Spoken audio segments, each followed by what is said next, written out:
사무엘상 17장, 아닙니다. 사무엘상 7장, 구약성경 417쪽 1절부터 12절까지의 말씀을 한 절씩 교독하시겠습니다. 기랏 여아림 사람들이 와서 여호와의 궤를 옮겨 산에 사는 아비나답 집에 들려놓고 그의 아들 엘리에셀을 거룩하게 구별하여 여호와의 궤를 지키게 하였더니 궤가 기랏 여아림에 들어간 날부터 20년 동안 오래 있은지라 이스라엘 온 족속이 여호와를 사모하니라. 사무엘이 이스라엘 온 족속에게 말하여 이르되 만일 너희가 전심으로 여호와께 돌아오려거든 이방 신들과 아스타롯을 너희 중에서 제거하고 너희 마음을 여호와께로 향하여 그만 섬기라. 그리하면 너희를 블레셋 사람의 손에서 건져내시리라. 이에 이스라엘 자손이 바알들과 아스타롯을 제거하고 여호와만 섬기니라. 사무엘이 이르되 온 이스라엘은 미스바로 모이라.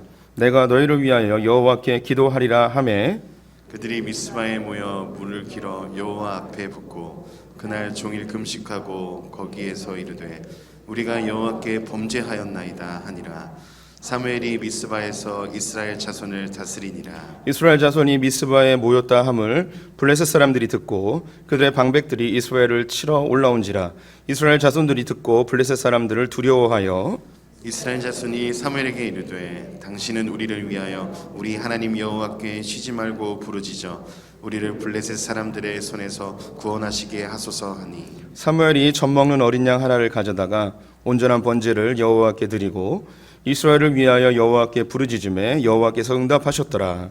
사무엘이 번제를 드릴 때에 블레셋 사람이 이스라엘과 싸우려고 가까이 오매 그날에 여호와께서 블레셋 사람에게 큰 우레를 발하여 그들을 어지럽게 하시니 그들이 이스라엘 앞에 패한지라. 이스라엘 사람들이 미스바에서 나가서 블레셋 사람들을 추격하여 벳겔 아래에 이르기까지 쳤더라. 사무엘이 돌을 취하여 미스바와 센 사이에 세워 이르되 여호와께서 여기까지 우리를 도우셨다 하고 그 이름을 에베네셀이라 하니라. 아멘. 오늘도 주님의 보좌 앞으로 나오신 성도님들에게 하나님의 은혜와 평강이 함께 하시기를 축원드립니다. 또 온라인으로 일부 예배에 참여하신 성도님들 주님의 이름으로 축복합니다. 오늘은 사무엘 선지자 이야기 중에 가장 유명한 에베네셀에 대한 이야기 함께 살펴보도록 하겠습니다. 오늘 7장 1절 말씀 다시 읽으면서 설교를 시작해 보도록 하겠는데 함께 읽어보겠습니다. 기란 여아림 사람들이 와서 여호와의 궤를 옮겨 산에 사는 아비나답의 집에 들여놓고 그의 아들 엘리야사를 거룩하게 구별하여 여호와의 궤를 지키게 하였더니. 네, 오늘 7장 1절에서는 여호와의 궤 법궤가 기랏 여아림에 있는 아비나답의 집에 보관이 되었다는 이야기로 시작을 하고 있습니다. 법궤는 원래 어느 한 개인의 집에 보관하는 것이 아니고 성막에 보관을 해 두게 되어 있습니다. 성막의 존재 목적, 더 나아가서 성전의 존재 목적은 이 법궤를 보관하는 것에 주 목적이 있습니다. 그런데 이 법궤가 성막에 있지 않고 이 아비나답이라는 사람의 집에 보관해 있다는 일이 발생하게 되었습니다. 왜 이런 일이 발생했을까요? 또한 더불어 이 법궤가 20년 동안 보관이 되어지고 그 이후에 한 10여 년 더 아예 방치가 되는 일이 발생하게 되어집니다.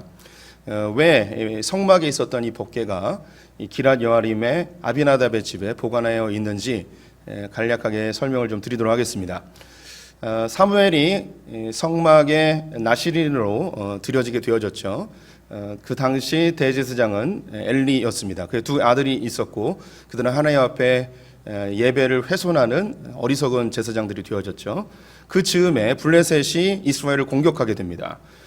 블레셋은 늘 이스라엘 땅을 공격해 들어오는데 이스라엘이 강해지면 블레셋이 밀려나가게 되고 이스라엘이 약해지면 블레셋이 쳐들어오는 이런 밀고 당기는 일들이 계속 반복되었습니다. 그 중요한 이유가 이 이스라엘하고 블레셋 그 사이에 쉐펠라라는 아주 좋은 땅이 있습니다. 여기에 농사짓기 좋은데 이 땅을 누가 차지하느냐에 의해서 이 패권이 달라지기 때문에 늘 이 땅을 얻기 위한 전쟁이 늘 발생하게 되어졌죠. 엘리 제사장 때에 이 블레셋의 공격을 받게 되어졌습니다. 이스라엘 백성들은 군대를 모집해서 전쟁에 나갔는데 안타깝게도 4,000명이 전사하는 패배를 경험하게 되어집니다. 그들은 돌아와서 하나님 앞에 고민해 봅니다. 왜 우리가 졌을까? 하나님 왜 우리를 도와주지 않으셨을까? 이런 고민 끝에 나타낸 결론이 뭐였냐면 하나님이 이 전쟁에 참여하지 않으셨기 때문에 우리가 졌다. 그 고대 사회에서는 전쟁은 다 신들의 전쟁으로 생각을 했습니다. 그럼 어떻게 하면 이 전쟁에 하나님을 동참시킬 수 있을까 고민하다가 생각해낸 것이 법궤를 가지고 나가면 하나님이 이 전쟁에 참여하실 것이다. 우리를 도와주실 것이다. 그래서 이 법궤를 가지고 전쟁터에 나가게 되어집니다. 이스라엘 백성들은 의기양양했습니다. 법궤를 가지고 나가면 하나님이 도와주시고 우리는 분명히 승리할 것이라는 그런 자신감에 차 있었습니다. 함성을 지르며 법궤를 들고 전쟁터로 나가게 되죠. 그 함성 소리에 블레셋 사람들은 무척 당황합니다. 아니 도대체 패배한 저놈들이 왜 이렇게 의기양양해서 전쟁터에 다시 나오는가? 그래서 법궤를 가지고 나오는 모습을 보고서 야, 저 법궤가 뭐 대단한 건가 보다 가면서 이제 전쟁을 합니다. 근데 그게 의기양양하게 전쟁을 했지만 아시듯이 여기서 또 집니다. 참패를 하게 되어집니다. 엘리의 두 아들인 홈니와 비나스는 그 자리에서 죽게 되어지고 가져갔던 법궤는 빼앗기게 되어지죠. 무려 3만 명의 군사가 전사하는 대패를 경험하게 됩니다. 블레셋 사람들은 이스라엘 백성들이 가져왔던 이 법궤가 하나님의 상징물이라는 것을 알았기에 이걸 가지고 아스돗에 있는 다곤 신전에 갖다 놓습니다. 다곤 신전 발 앞에 놓은 거예요. 이것은 다곤 신에게 짓밟혔다는 의미이고 통치 아래에 있다는 거고 약하다는 의미로 그 안에 전리품으로 가져다 놓았습니다. 그런데 며칠 있다 보니까 여기 있는 다곤 신상이 다 부셔지고 목이 부러져 있고 오히려 이 부러진 목이 법궤 앞에 덩그러니 놓여져 있는 것을 통해서 하나님이 다곤 신상을 발 앞에 내려놓았다는 것을 의미적으로 보여줍니다. 또한 아스돗에 독종이 퍼져서 많은 사람이 죽게 되어집니다.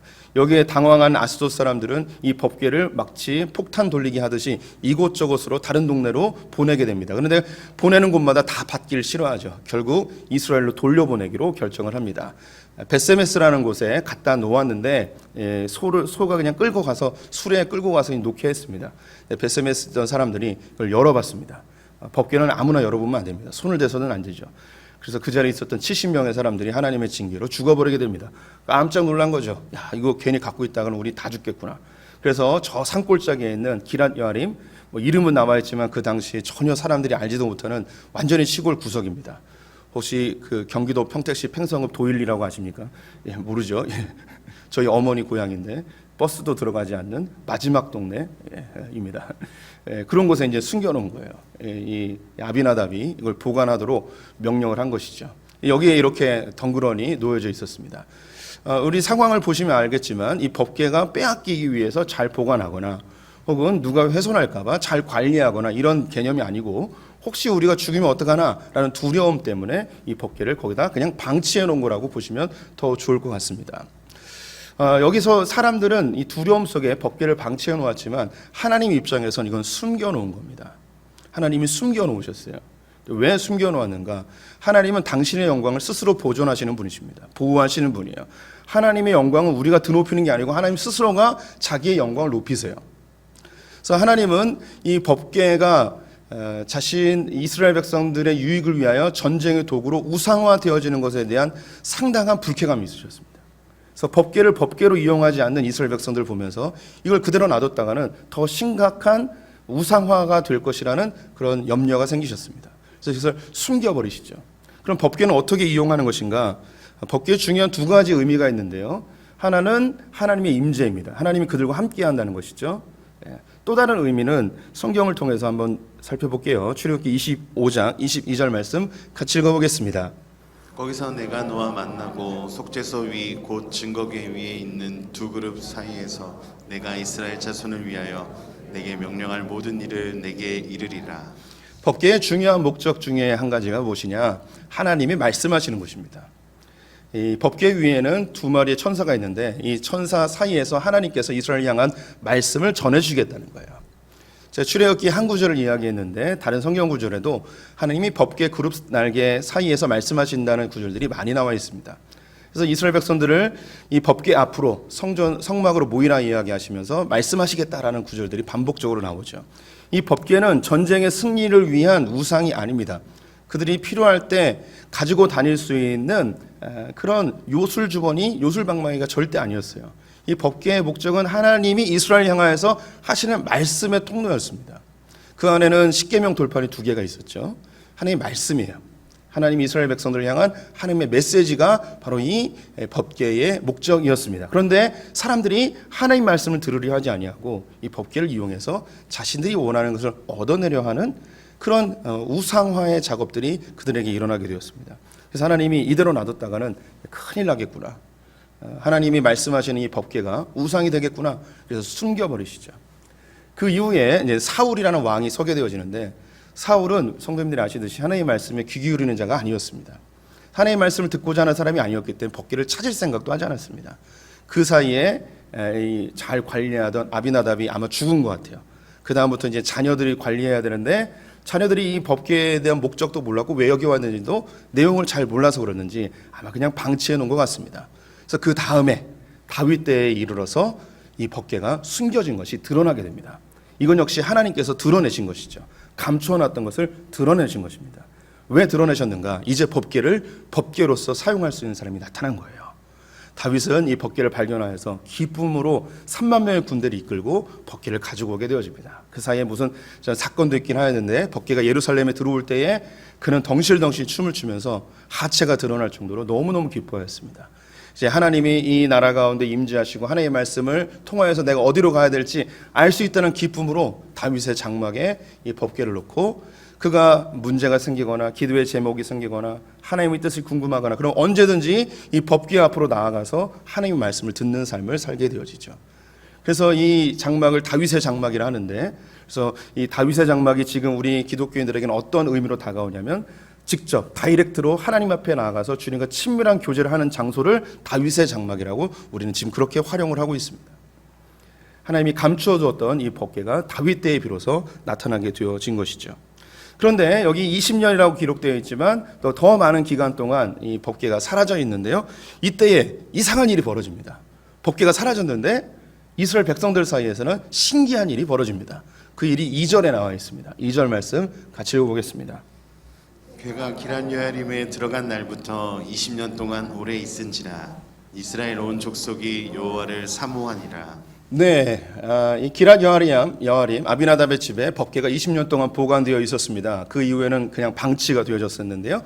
그 사이에 이스라엘 족속들 가운데 무슨 일이 벌어졌는가? 여호와를 사모하는 일이 벌어졌습니다. 법궤가 사라졌는데 중요한 신앙의 도구 아닙니까? 상징물이고 하나님이 함께 하시는 중요한 물건인데 이게 사라졌어요. 그러면 뭐 신앙생활 아도 다 필요 없네. 하나님 믿어도 전쟁에서 승리 안 하네. 이렇게 낙심하거나 이러지 않고 오히려 하나님을 더 사모했다고 이야기를 해요. 여기서 이 사모하다는 게 우리 성도님들이 사랑하다 이런 의미로 이렇게 받아들일 수 있는데요. 번역은 잘했어요. 그런데 진짜 의미는 잘 드러내지 못하고 있습니다. 여기서 이 사모하다는 사랑한다는 말하고 전혀 달라요. 이 말의 뜻은 뭐냐면 애통하다, 슬퍼하다, 고통스러워하다, 간절히 찾다 이런 의미입니다. 그래서 사모하다는 말보다 더 쉽게 이해할 수 있는 단어로 바꾼다면 법궤가 20년 동안 오랫동안 사라졌더니 이스라엘 온 족속이 여호와를 간절히 찾더라 이렇게 바꿀 수 있습니다. 이것을 가장 쉽게 보여줄 수 있는 그림이 있다면 그건 뭐냐면 어린아이가 부모님을 잃어버렸을 때입니다.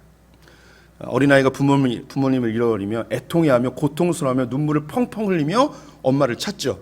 이때 바로 이 말이 이 사모하다는 거예요. 간절히 찾는 것. 없어져서 간절히 찾은 거죠. 하나님께서 이스라엘 백성들에게 법궤를 없애버렸습니다.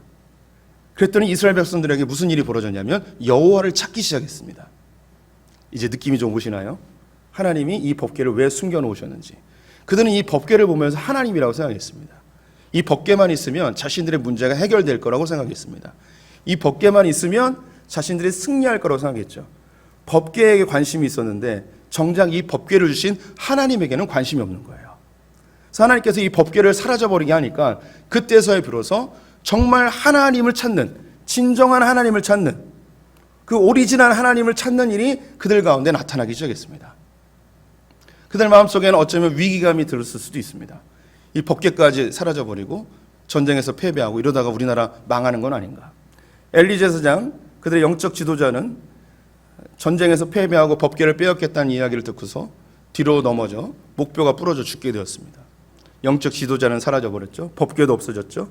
그 뒤를 이을 엘리 제사장의 아들들 옴니와 비나스도 죽어버렸죠. 이제 이스라엘 백성들은 어떻게 합니까? 이제 난리 난 겁니다. 그들의 마음속에 큰 위기감이 찾아왔고, 이러다가 우리 정말 다 망하는 거 아닌가? 블레셋이 우리 다 쓸어버리는 거 아닌가? 라는 그런 그 마음속에 고통스러움이 찾아오게 되었을 때, 법궤는 없어졌으니 이제 정말 찾아야 될 것은 하나님밖에 없게 되었습니다. 그래서 하나님을 찾기 시작하죠. 이것도 놀라운데 하나님을 찾았더니 그 다음에 일어난 일이 또 더 놀랍습니다. 엘리 제사장이 죽게 되어지자 자연스럽게 사무엘이 대제사장의 역할을 감당합니다. 또한 이미 하나님께서 그에게 하나님의 이상을 보여주는 선지자로 인정을 받았기 때문에 그가 영적 지도자로 자연스럽게 등극하게 되어집니다. 그래서 그는 가장 먼저 이스라엘 백성들 가운데 있는 우상들을 다 제거하는 일을 하게 됩니다. 바알의 우상과 아스타롯의 우상들을 다 제거하고 하나님께 나와서 금식하며 회개하며 하나님을 찾자는 미스바 집회를 명령하게 되어지죠. 우리 5절과 6절 말씀 같이 읽어볼까요? 사무엘이 이르되 온 이스라엘은 미스바로 모이라. 내가 너희를 위하여 여호와께 기도하리라 하매 그들이 미스바에 모여 물을 길어 여호와 앞에 붓고 그날 종일 금식하고 거기에서 이르되 우리가 여호와께 범죄하였나이다 하니라. 사무엘이 미스바에서 이스라엘 자손을 다스리니라. 네, 그 유명한 미스바 금식 성회를 사무엘이 공포하게 되어집니다. 그들이 우상들을 다 제거하고 미스바로 모여서 하나님 앞에 금식하며 심지어 물까지 다 부어버렸습니다. 물을 부었다는 것은 물도 안 마시겠다는 거예요. 단식해버리는 거죠. 금식은 그래도 할만해요. 근데 단식은 진짜 어렵습니다. 물까지 다 부어버리고 이제 죽기 살기로 하나님만 바라보는 거죠. 하나님, 이제 우리는 죽기 살기로 주님만 찾겠습니다. 주님만 바라보겠습니다.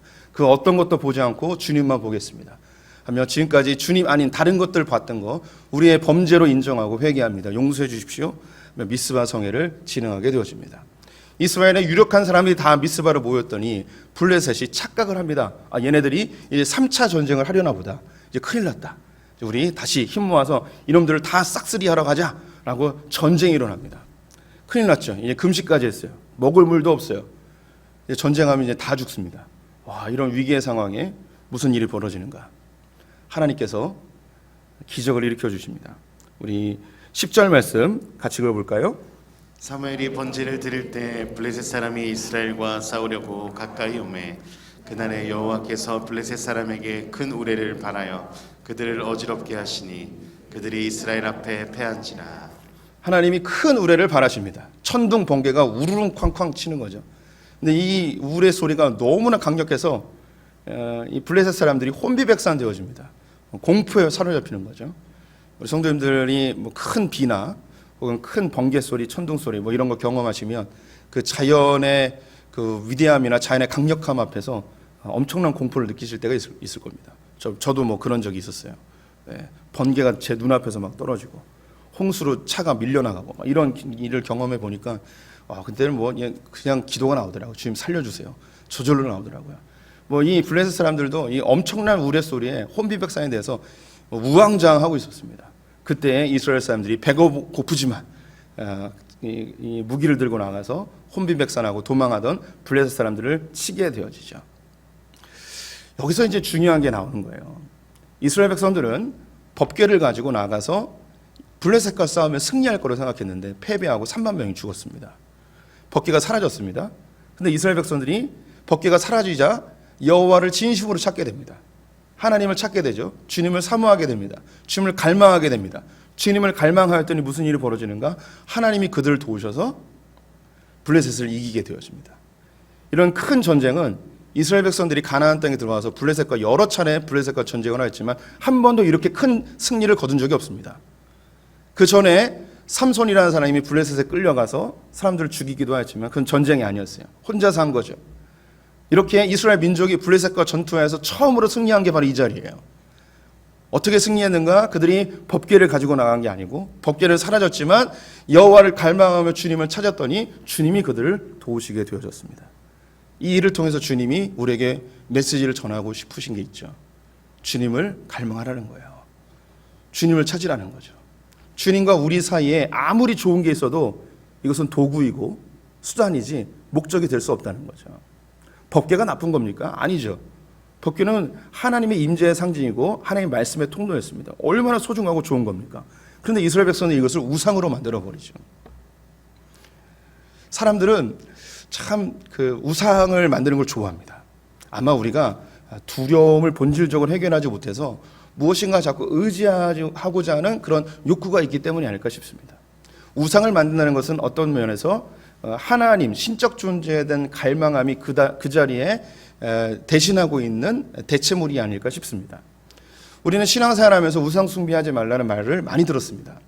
그래서 우리는 제사를 끊으신 분들도 있고 또 부적이나 혹은 점이나 사주나 이런 것을 끊어내신 분들도 많이 있습니다.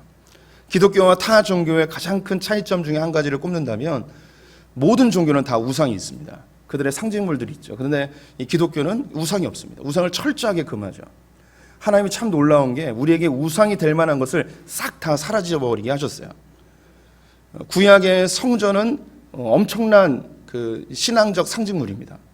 그런데 하나님이 이 성전에 대한 모든 것을 다 없애버렸습니다. 지금도 이스라엘 사람들은 성전을 다시 세우고 싶어 하는데 하나님 그걸 못 세우게 합니다.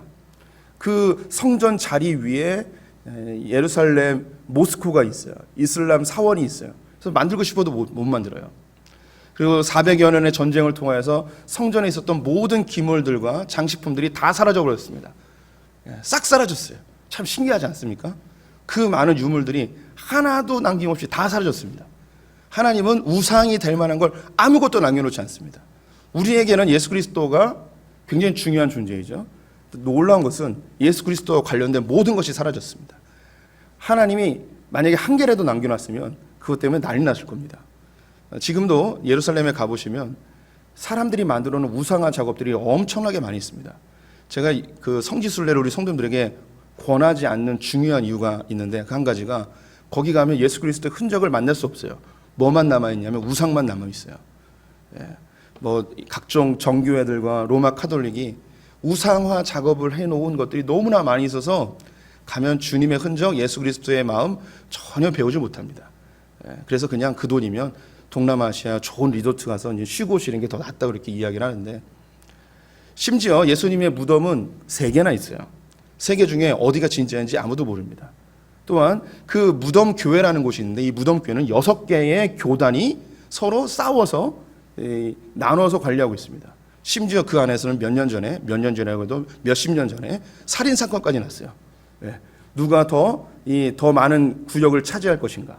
이들이 나쁜 사람들이 아니에요. 근데 그 마음속에 우상을 만들고자 하는 마음이 강력하게 있어요. 만약에 예수님이 십자가가 지금까지 남아있다면 아마 세계 전쟁이 일어났을지도 몰라요. 예수님이 뭐 쌓아놓았던 세마포 뭐 이런 거 발견되면요 난리 납니다.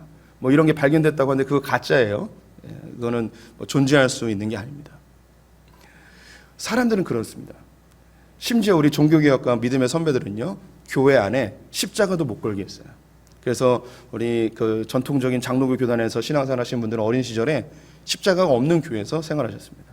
우리도 이제 뭐 인테리어로 십자가를 해놨지만 사람들은 뭔가 이 십자가를 붙들고 있으면 하나님 내게 더 가까이 계실 것 같고 이 십자가를 붙들고 기도하면 하나님이 더 잘 들어주실 것 같고 십자가 귀걸이와 목걸이를 하면 내가 더 예쁘게 보여서 뭔가 좀 좋은 일이 벌어질 거라는 그런 착각을 하는 분은 우리 소풍교는 없지만 옆 교회는 있는 것 같아요. 이게 사람들이 갖고 있는 우상화하려는 그런 속성입니다. 그런데 눈에 보이는 것 이런 그 종교적인 상징물 이런 것도 우리에게 우상이 될 수 있지만 정말 좋고 정말 가치 있고 정말 소중한 건데 이것이 하나님을 대체할 때가 있습니다. 때로는 교회가 하나님을 대신할 때가 있습니다. 어떤 특정한 교회를 다니면 내가 신앙이 괜찮은 것 같고 내가 인정받는 신앙인인 것 같고 사람들에게 이 교회를 다닌다는 게 내 명예가 되어지고 자랑이 되어지는 그런 형국이 되어질 수도 있습니다. 때로는 특정 목회자가 우상이 되어질 때도 있습니다. 그 목회자가 이야기하면 무슨 이야기라도 다 믿어버리고 이 목회자를 통해서 하나님을 발견하기보다는 그냥 그 목회자가 좋아서 목회자의 팬이 되어버리는 경우도 발생할 때가 있죠. 때로는 나의 믿음, 나의 신앙, 나의 열정, 나의 비전 이런 것이 내 우상이 될 때도 있습니다. 하나님 나라와 영광을 위해서 내가 이런 걸 하고 싶습니다. 주님 선교를 위하여서 내가 부유해지고 싶습니다. 내가 부유해지면 주의 나라를 위해서 다 사용하겠습니다.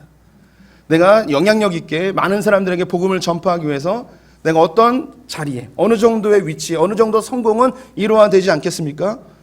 하며 그것이 우리의 우상이 되어져서 하나님의 나라를 위해서, 하나님의 교회를 위해서, 우리의 신앙을 위해서 정말 좋은 것들인데 그것이 내 우상이 될 때가 있죠. 그럼 하나님께서 그때 무슨 작업을 하시는가? 법궤를 숨겨버리시듯이 하나님과 우리 사이에 우상이 되어버린 아주 좋은 것들, 이런 것들을 제거해버릴 때가 있습니다. 이미 우리 성도님들 안에 경험을 하신 분들이 많이 있어요. 내가 정말 목숨처럼 사랑하는 교회를 잃어버리신 분들도 있습니다. 불날이 일어나서 다 깨어져 버리고, 그 교회 안에 있을 때 너무나 행복했고 편안했고 풍성한 교제가 있었고 하나님을 깊이 만나고, 그런데 어느 순간 하나님은 사라져버리고 교회가 내 삶의 가장 중요한 우선순위가 되어버린 그런 경우가 있습니다.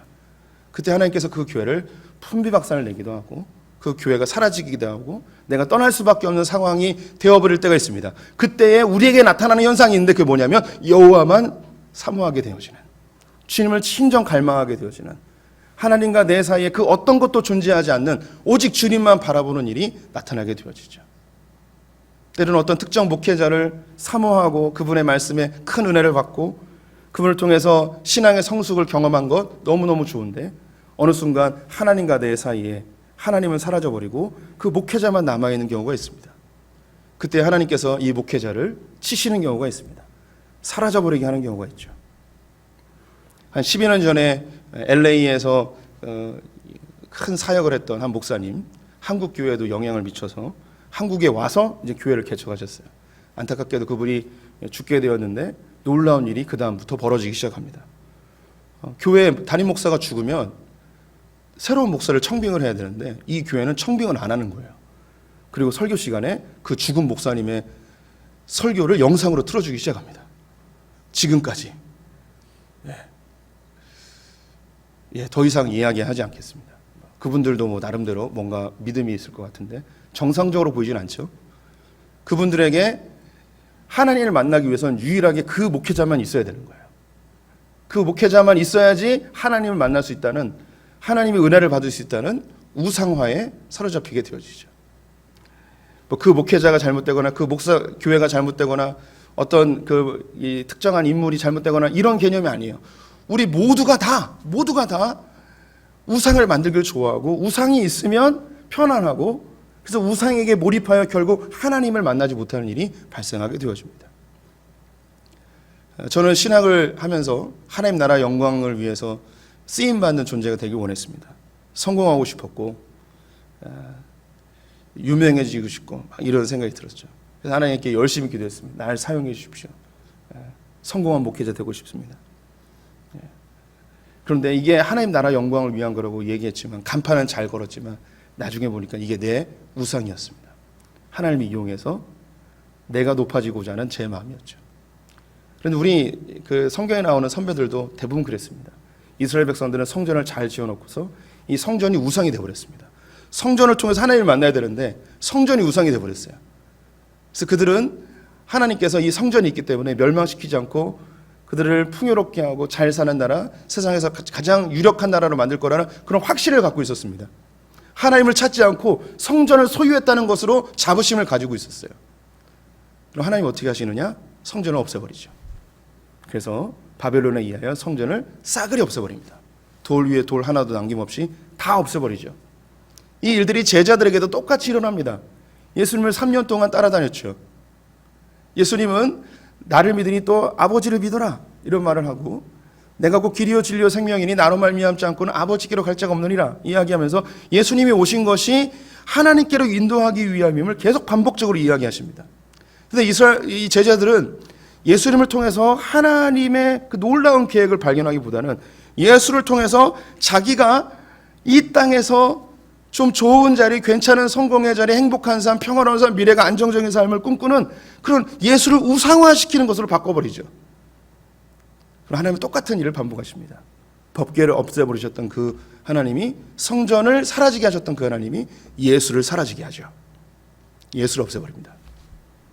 예수가 죽고 승천하십니다. 그때 제자들이 나타나는 반응이 뭐냐? 주님만 갈망하게 됩니다. 아, 예수님이 왜 오셨는지 알게 되는 거예요. 예수님을 통해서 하나님께로 나아가는 그 길이 열렸음을 깨닫게 되어집니다. 사무엘이 이 블레셋과의 전쟁에서 승리하고서 이 전쟁을 기념하기 위하여 돌을 세우죠. 그것이 바로 에벤에셀입니다. 도움의 돌이라는 뜻인데 12절 말씀 같이 읽어보도록 하겠습니다. 사무엘이 돌을 취하여 미스바 산 사이에 세워 이르되 여호와께서 여기까지 우리를 도우셨다 하고 그 이름을 에벤에셀이라 하니라. 여기까지 도우신 하나님, 여기까지 도우신 하나님, 이 뜻은 그 뒤에 구절이 같이 있어야 돼요. 여기까지 도우신 하나님께서 이후로도 도우신다는 하나님의 메시지가 이 말에 담겨져 있습니다. 너희들이 법궤가 없어도 하나님만 갈망하였더니 주님만 진심으로 찾았더니 이렇게 도와주시지 않으셨냐. 너희들이 법궤를 우상으로 만들고 예배를 훼손하고 우상을 섬기고 하나님을 갈망하지 않고 자기 속에는 옳은 대로 그렇게 행하면서 살았던 너희인데 법궤가 없어지자 미스바에 모여서 불과 며칠 금식하며 하나님께 회개 기도하였더니 하나님께서 이렇게 도와주셨다. 이 이후로 너희들이 주님만 갈망하게 되어지면 너희의 삶에 하나님께서 어떻게 도와주실지 너에게 기대되어지지 않느냐.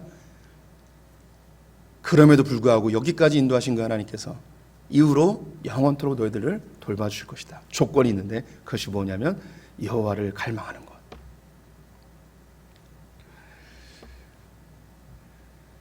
이것과 똑같은 구절이 신약 성경에 나옵니다. 로마서 말씀 같이 읽어보도록 하겠습니다.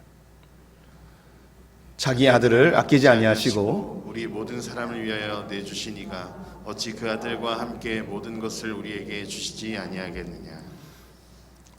자기 아들을 아끼지 아니하시는 하나님, 이 말을 조금 바꾸면 자기 아들까지도 아낌없이 내어주신 그 하나님께서, 자기 아들까지도 우리에게 주신 아버지께서 이 이후로 우리를 왜 돌봐주지 아니하시겠느냐. 아들을 아끼지 아니한 그분께서 우리의 필요를 왜 채워주지 않으시겠느냐.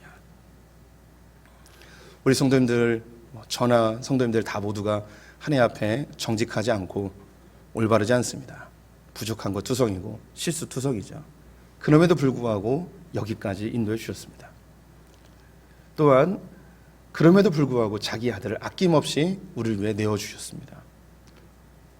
그 하나님, 아들을 아낌없이 주신 그 하나님만 갈망하게 된다면 우리의 인생 가운데 무엇이 두렵겠습니까? 주님이 왜 우리를 돕지 않으시겠습니까?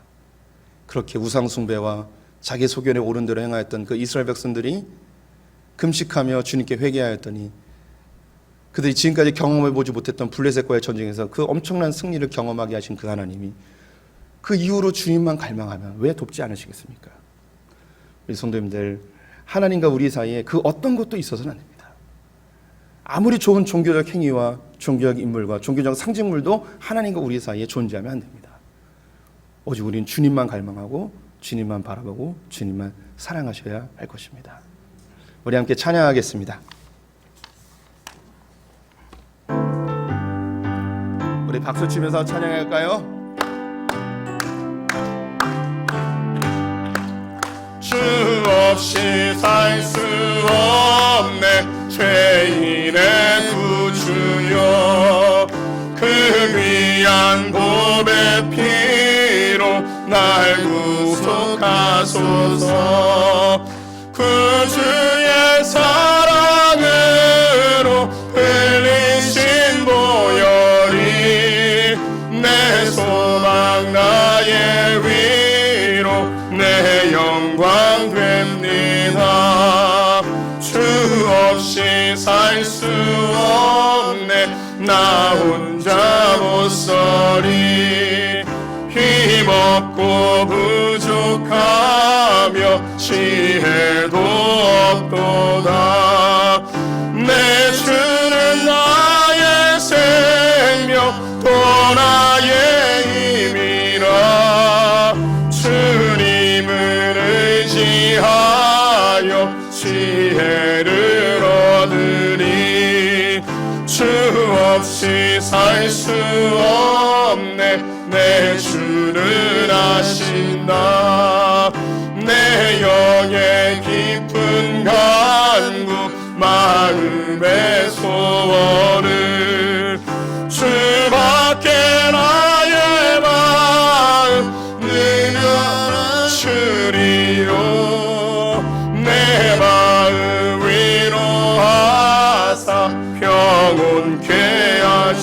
주시네. 주 없이 살 수 없네. 세월이 흐르고 이 깊은 고독 속에 내 생명 끝나도 사랑은 풍랑일 때 날 지켜주시니 내 곁에 계신 주님 늘 힘이 됩니다. 아멘.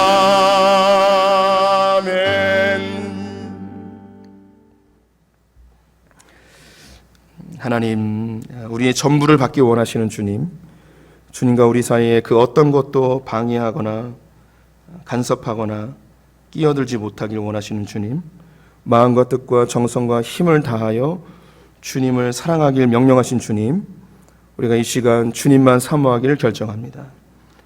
그 어떤 것도 하나님과 우리 사이에 방해물이 될 수 없음을 선포합니다. 우리가 쉽게 우상 숭배자로 전락하는 것을 우리가 인정합니다. 하나님 외에 그 어떤 것도 바라보지 않고 주님의 그 아름다우심에 흠뻑 취하는 우리들 되게 하여 주시옵소서. 주님만 의지하였더니 블레셋을 승리케 하신 주님, 우리가 이 세상을 나아갈 때 우리의 교회의 타이틀이나 우리의 직분의 타이틀이나 어떤 특정 목회자 밑에서 신앙생활을 했거나 어떤 신앙의 인물을 잘 알거나 이전까지의 그 어떠한 우리의 신앙의 공로와 헌신과 그 업적도 아닌 오직 주님만 갈망하며 나아갈 때 승리할 줄 믿습니다. 이 악한 세상에서 주님만 바라보는 자들, 우리 소풍의 성도님들 다 되게 하여 주시옵소서. 지금은 우리 주 예수 그리스도의 은혜와 하나님 아버지의 무한하신 사랑과 성령의 교통하심이 주님만 갈망하여 주님 주시는 참된 승리를 경험하길 원하는 소풍의 모든 성도들과 수많은 유혹거리가 넘쳐난 세상 속에 살아가고 있는 우리의 다음 세대들, 저 북에 있는 형제자매들, 열방의 선교사님들 위해 지금부터 영원토록 함께 계실지어다. 아멘.